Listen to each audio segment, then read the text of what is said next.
Bom, então vamos lá. Agora a gente vai falar um pouquinho nesse vídeo sobre os mediadores recém-sintetizados, tá? Então a gente viu lá que os mediadores eles têm dois tipos de origem, né? Então a gente tem os mediadores de origem celular, são divididos em dois, tá? Os de origem celular a gente tem os pré-formados, que a gente falou deles no primeiro vídeo, né? Que são a serotonina e a histamina, né? Que a gente chama de aminas vasoativas. E a gente tem os recém sintetizados, que é os que a gente vai falar nesse vídeo aqui. Pelo menos alguns deles, tá? São vários. A gente vai falar hoje sobre, mais especificamente, os metabólitos do ácido araquidônico. E aí a gente tem também os mediadores de origem plasmática, que a gente já falou nos vídeos aí anteriores. Então, os mediadores de origem plasmática, a gente viu dois sistemas, né? A gente viu o sistema complemento, né? A gente tem lá várias proteínas desse sistema complemento. E a gente falou bastante sobre bastante não, a gente falou um pouquinho sobre o sistema de cininas, né, e a bradicinina. Beleza? Então isso foi o que a gente viu nos outros vídeos, só dando uma recapitulada. Então hoje a gente vai falar sobre os mediadores de origem celular recém-sintetizados, tá? Só para contextualizar, a gente vai falar disso aqui hoje, tá? Mais especificamente dos metabólitos do ácido araquidônico. Então vou apagar isso aqui e aí a gente vai falar sobre os metabólitos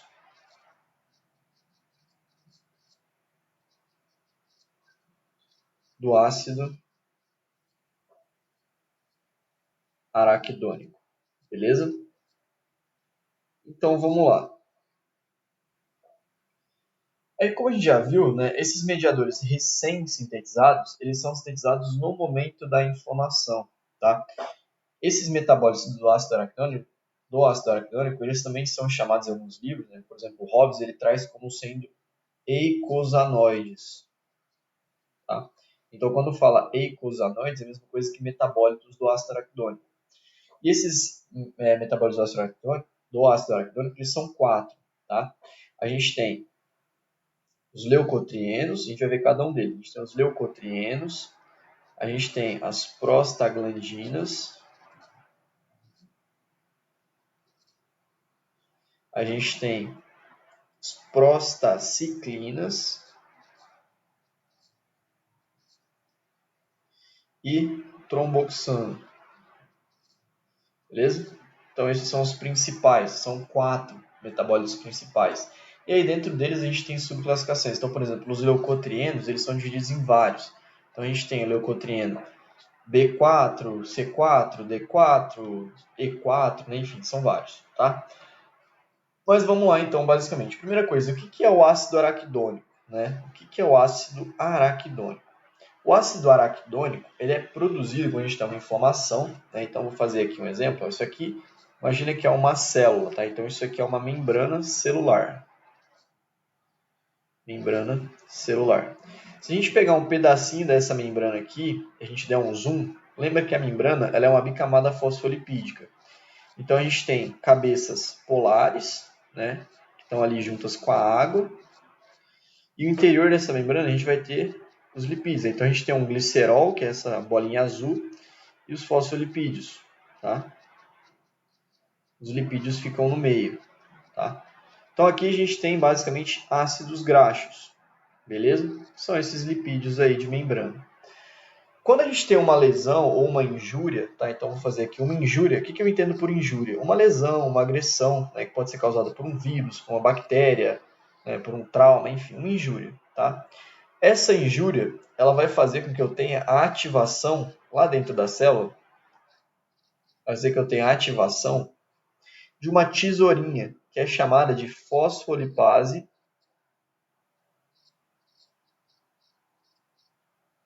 A2, tá? Essa fosfolipase A2, ela é uma enzima, olha o nome dela, fosfolipase. Ela corta fosfolipídio. Essa fosfolipase A2, essa tesourinha, ela vai lá na membrana, ela vai fazer o quê? Tesourinha, ela corta, né? Ela é uma tesoura, então ela vai cortar lá, e aí a gente vai ter liberação de ácidos graxos, o citosol dessa célula, beleza? E aí, esses ácidos graxos, dentro desses ácidos graxos, a gente tem um tipo de ácido graxo que é o ácido araquidônico. Tá? Então, de onde vem o ácido araquidônico? Ele vem desses lipídios de membrana, ele vem da membrana da célula. Então, a gente tem aqui o ácido araquidônico. Beleza? Então, isso aqui tudo que eu desenhei é para a gente entender de onde que vem o ácido araquidônico. Então, quando a gente tem uma injúria, a gente tem a ativação da fosfolipase, que atua lá na membrana, né, fazendo degradação ali na membrana, e a gente tem a liberação dos ácidos graxos, dentre eles o ácido araquidônico. Tá? E aí, o ácido araquidônico ele vai sofrer ação de moléculas, né, de enzimas, tá? Que são as tesourinhas que vão cortar esse ácido araquidônico. Então, a gente tem dois tipos, basicamente. Tá? Então, uma delas são as lipoxigenases. Então, a gente tem a lipoxigenase. Tá? O que é a lipoxigenase? A lipoxigenase é uma tesourinha que ela vai lá, atua no ácido araquidônico. E quando ela atua no ácido araquidônico, a gente vai ter a formação dos leucotrienos. Então, ela vai converter esse ácido araquidônico em leucotrienos. Tá? O que são os leucotrienos? São subprodutos, né? São metabólitos desse ácido araquidônico. Então, a partir do ácido araquidônico, né, da ação da lipoxigenase sobre o ácido araquidônico, a gente vai ter a formação dos leucotrienos. E esses leucotrienos, né, eles têm a sigla deles é a LT. Tá? Então, sempre que a gente vê LT é leucotrieno, porque são vários tipos. A gente tem o LT-B4, tem o LT-C4, LT-D4, LT-E4, né? Então, eles vão ter várias funções. O principal deles que a gente viu é o LT-B4, né? Que é importante para a gente. Por quê? O LT-B4 ele funciona como agente quimiotático.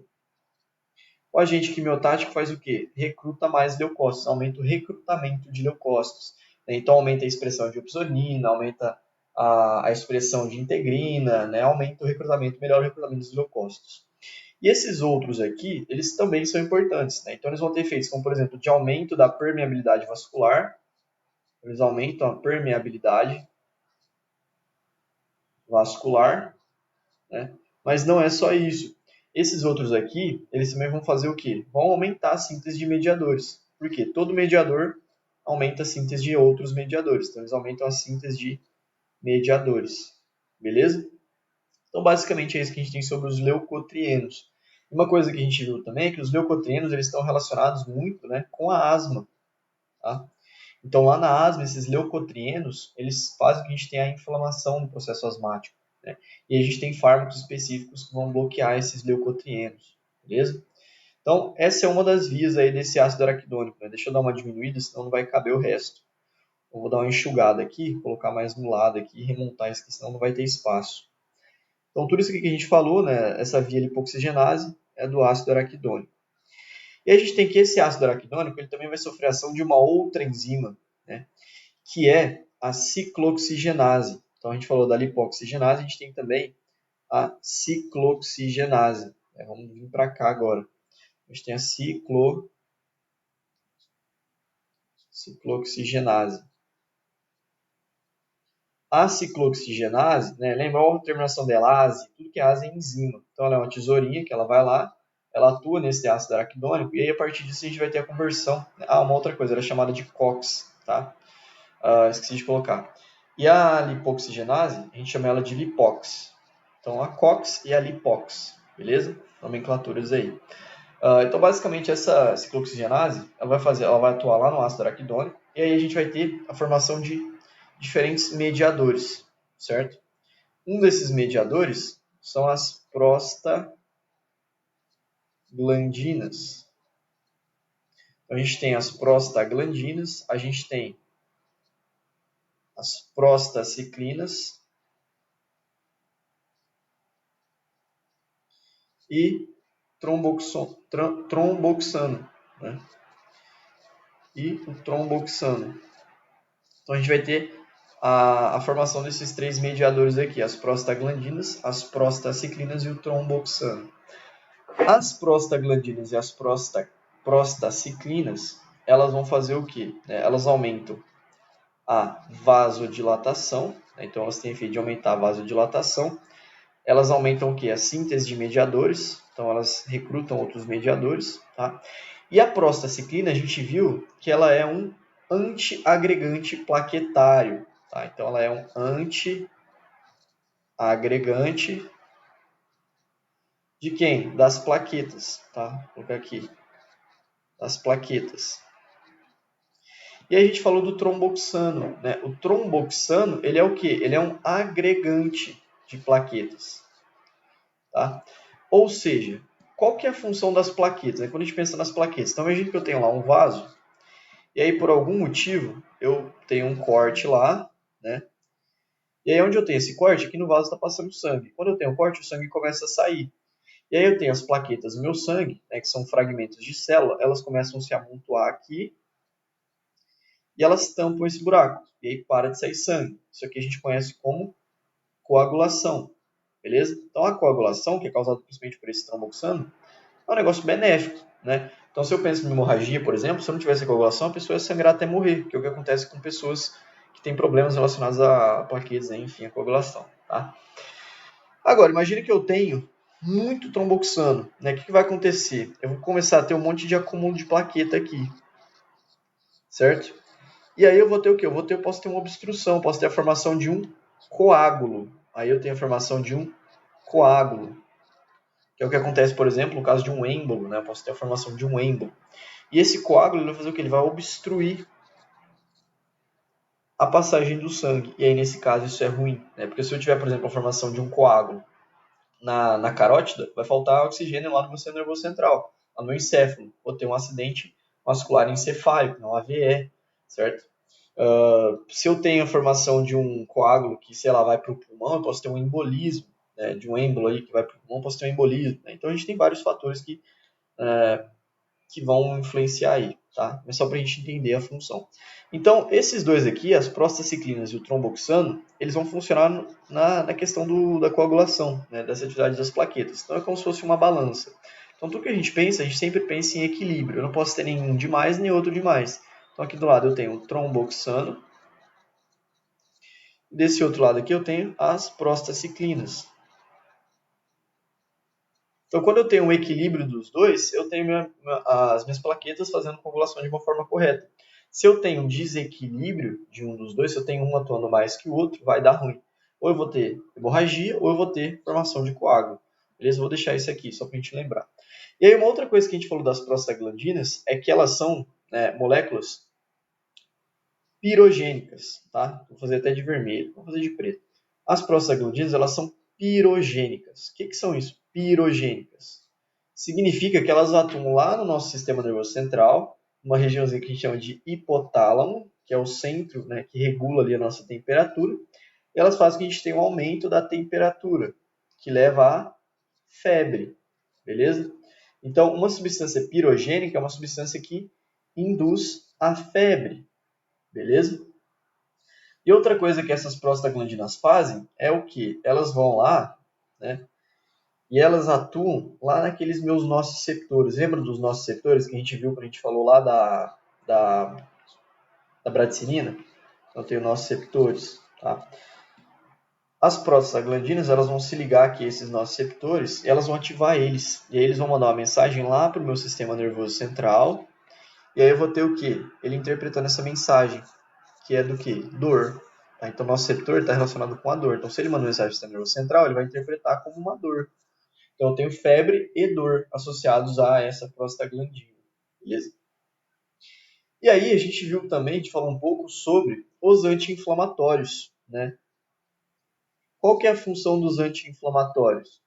Os anti-inflamatórios, basicamente, eles vão inibir alguns efeitos da inflamação.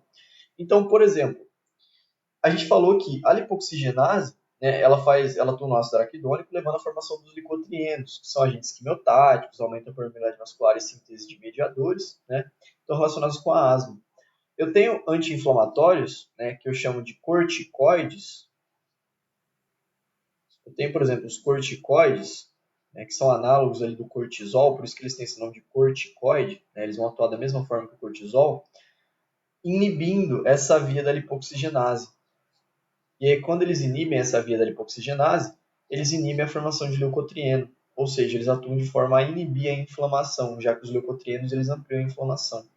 Né? Eu também tenho outros anti-inflamatórios que eu chamo de não esteroidais.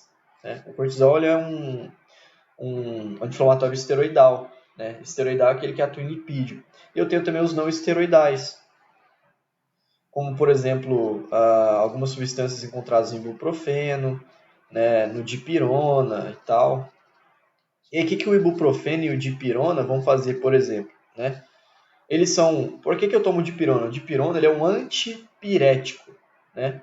Um antipirogênico, na verdade. Né? Ou seja, lembra que a prostaglandina ela é pirogênica? Está aqui, ó, a prostaglandina ela é pirogênica, ela induz a febre. O dipirona ele vai fazer o quê? Ele vai bloquear o efeito dessa prostaglandina e induzir a febre. Então ele vai inibir, vai impedir com que eu tenha febre. Tá? O ibuprofeno é a mesma coisa, ele vai atuar, eles vão atuar onde? Eles vão inibir essa via ciclooxigenase aqui. Então eles inibem essa via ciclooxigenase. Aí eu não tenho formação de prostaglandina, eu não tenho dor, então eu tenho redução da dor, eu tenho redução da febre. Beleza? Então o mecanismo aí desses anti-inflamatórios. E basicamente é isso aí que a gente viu sobre os metabólitos do ácido araquidônico. Tá? Então o que é importante a gente lembrar? Né? Resumão então de novo. Quando a gente tem uma injúria, a gente tem ativação das fosfolipases, então tem ativação das fosfolipases A2, que vão lá na membrana, fazem degradação lá, fazem que a gente tenha liberação de ácidos graxos. O ácido araquidônico é um tipo de ácido graxo, e aí ele sofre ação da lipoxigenase, que leva à formação dos licotrienos, que aumentam essa resposta inflamatória através, né, de recrutamento de mais leucose, aumenta a permeabilidade vascular e aumenta a síntese de mediadores. Eu tenho também o ácido araquidônico sofrendo ação da lipoxigenase, né, que faz com que eu tenha a síntese de prostaglandina, de prostaciclina e do tromboxano. Né, o tromboxano e as prostaciclinas, se não me dá uma bugada. Eles funcionam como uma balança, né, na coagulação e na ação das plaquetas, certo? O tromboxano ele é um agregador de plaquetas, ele melhora a coagulação, e as prostaciclinas elas são antiagregantes plaquetários, beleza? E aí a gente falou que a prostaglandina ela atua como um pirogênico, levando a febre e também ativa receptores de dor. E aí os anti-inflamatórios eles vão atuar inibindo essas vias da lipoxigenase, da ciclooxigenase, impedindo a síntese desses mediadores. E de modo geral, todo mediador vai atrair mais mediadores, tá bom? Então basicamente é isso, um videozinho curto, né? Só para a gente falar mesmo sobre esses metabólitos do ácido araquidônico, né? Que são 4, tá? Então, o que a gente precisa saber? Metabólitos do ácido araquidônico são 4. Leucotrienos, prostaglandinas, prostaciclinas, tromboxano. Esses 3 aqui, eles são sintetizados pela COX, que é a ciclooxigenase, e os leucotrienos são sintetizados pela lipox, que é a lipoxigenase. Beleza? Então, é isso aí. Até o próximo vídeo.